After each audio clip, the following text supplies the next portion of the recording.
सुप्रभात। आज हम 5वीं अ के छात्र आपके सामने एक दिन की बादशाह का नाट्य रूपांतर प्रस्तुत करने की कोशिश करेंगे। मुझे पूरा विश्वास आप हमारा ये नाटक पूरे मजे लेकर देखेंगे और मुझे क्यों ना आए।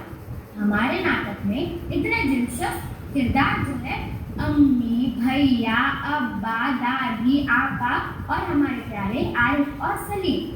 आज के जो दोस्त किरदार निभाने वाले हैं उन सबको आद्या की ओर से ढेर सारी शुभकामनाएं। तो चलिए नाटक का आनंद लें।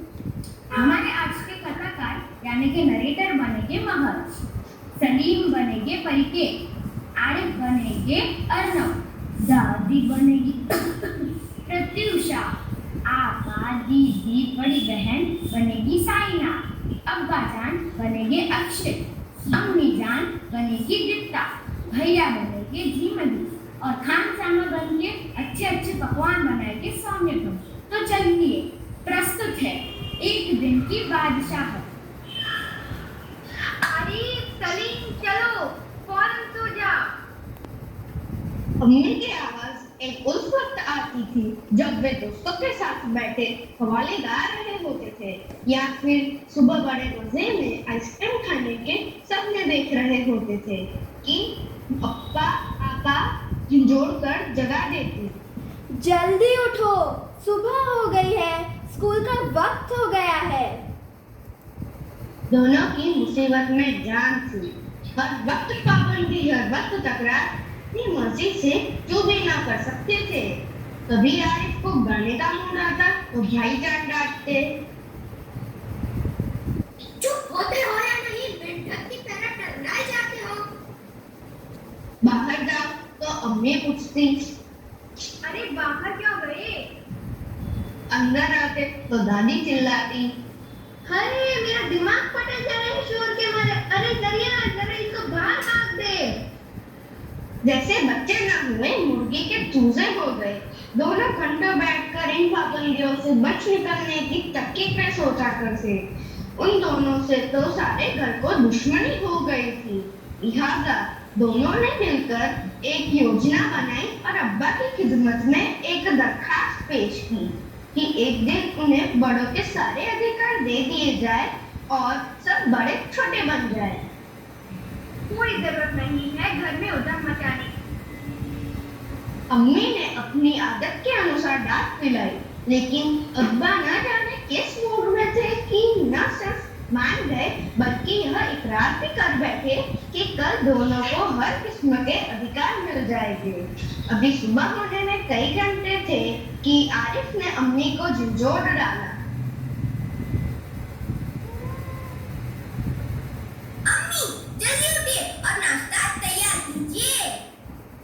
अभी तो सुबह होने में काफी देर है। अम्मी ने कहा एक झापट रसीद करके सो रहे, मगर याद आया कि आज तो उनके सारे अधिकार छीन जा चुके हैं। फिर दादी ने सुबह की नमाज पढ़ने के बाद दवाई खाना और बादाम का हरीरा पीना शुरू किया तो आरिफ ने उन्हें रोका। तौबा है दादी, कितना हरीरा पिएंगी, आपका पेट फट जाएगा। और दादी ने हाथ उठाया मारने के लिए।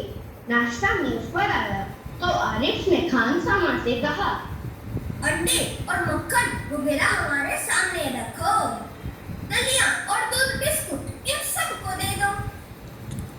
आपा ने कहर भरी नजरों से उन्हें घूरा, मगर बेबस थी क्योंकि रोज की तरह आज वह तार मान अपने लिए न रख सकती थी। सब खाने बैठे तो सलीम ने अम्मी को टोका। अम्मी अम्मी, जरा अपने दांत देखिए, पान खाने से कितने गंदे हो रहे हैं। पर मैं तो दांत मार चुकी हूँ।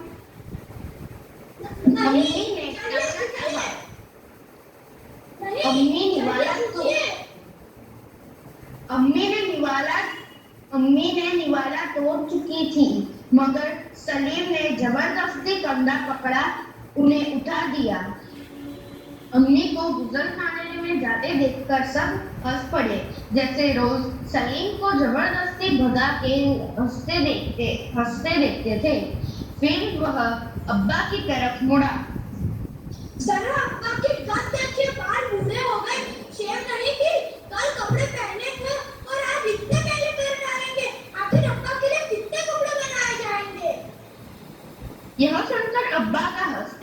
बुरा हाल हो गया। आज ये दोनों कैसी सही नकल उतार रहे थे सबकी, मगर फिर अपने कपड़े देखकर वह सचमुच शर्मिंदा हो गए। थोड़ी देर बाद जब अब्बा अपने दोस्तों के बीच बैठे अपनी नई गजल लहक लहक कर सुना रहे थे तो आरिफ फिर चिल्लाने लगा, बस कीजिए अब्बा, फौरन ऑफिस जाइए, 10 बज गए हैं। चुप चुप चुप।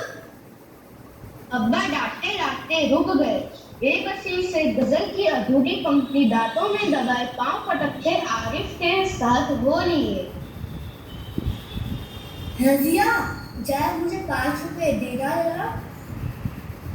अब्बा दफ्तर जाने को तैयार होकर बोले, 5 रुपए का क्या होगा, कार में पेट्रोल तो है।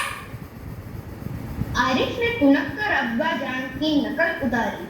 जैसे अब्बा कहते थे कि करने का क्या करोगे, जेब खर्च तो ले चुके। थोड़ी देर बाद खान सामा आया। बेगम साहब, आज खाने में आज क्या पकेगा? आज आलू, गोश्त, कबाब, मिर्चों का सालन।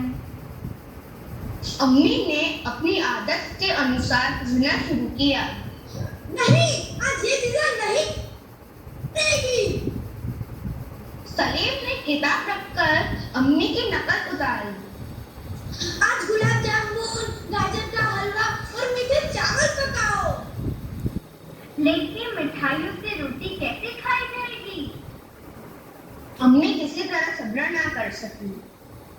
जैसे हम लोग सिर्फ मिर्चों के सालन से खाते हैं। आरिफ ने कहा।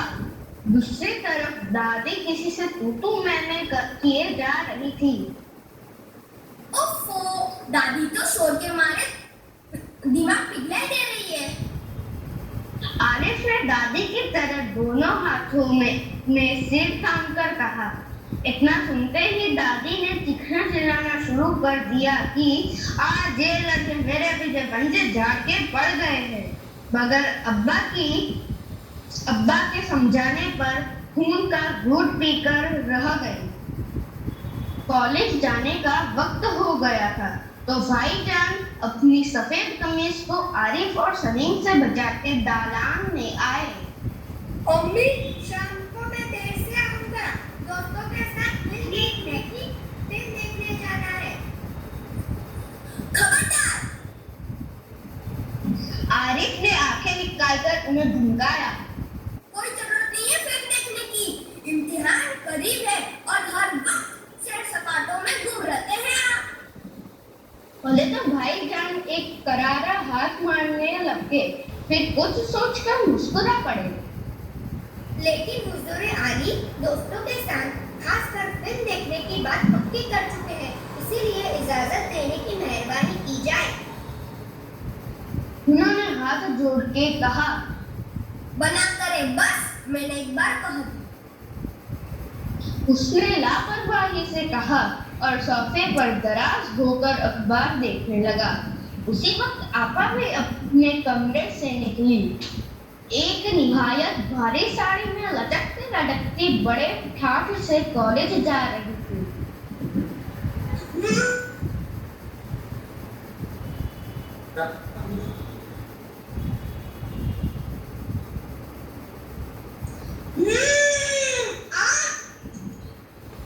सलीम ने बड़े गौर से आपा का मुआयना किया। इतनी भारी साड़ी क्यों पहनी? शाम तक गारत हो आएगी, इस साड़ी को बदल कर जाइए। आज मैं सफेद कोयले की साड़ी पहनी है। अच्छा, बहुत हुक्म दे चुके। अक्का चिढ़ गई। आज हमारे कॉलेज में फंक्शन है। उन्होंने साड़ी की शिकलें दुरुस्त की। हुआ करे, मैं क्या कह रहा हूँ, सुना नहीं? अपनी इतनी अच्छी नकल देखकर आपा शर्मिंदा हो गई। बिल्कुल इसी तरह तो वो आरिफ और सलीम से उनकी मनपसंदीदा कमीज उतरवा कर निहायत बेकार कपड़े पहनने का हुक्म लगाया करती थी। दूसरी सुबह हुई।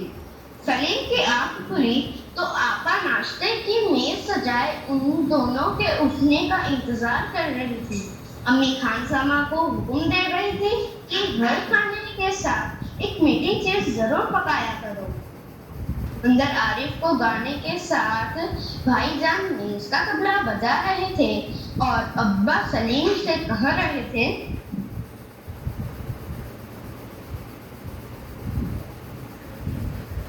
स्कूल जाते वक्त एक चवन्नी जेब में डाल लिया करो, क्या हर्ज है?